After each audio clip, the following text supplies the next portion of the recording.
继续来看高雄凤山有一个39岁男子，昨暝骑机车无开大灯，警察要甲抓落来，伊怎吹油门闯红灯，直落来劈车，劈到刹车，车弹咧，阁想要继续逃走，最后也是互警察抓到，原来是一个逃走的移工。停车一下。室内环境将起诉抓落来，要求伊停车。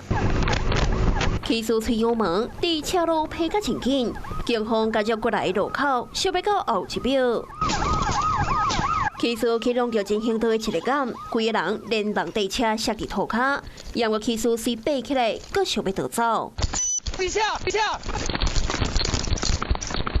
你别糟蹋！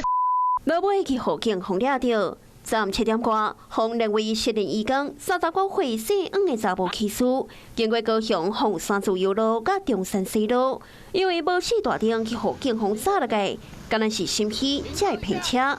在过程中，毋若正向阁冲红灯。骑入凤山体育场时，未注意人行道是高低落差，自撞机车喷飞至公园内，查其为越南籍通报失联移工。警方要抓伊的过程是真惊险，因为机车刹车的地点都伫体育馆的人行道，加在当时无民众去互弄到，若无效果导致歹势伤。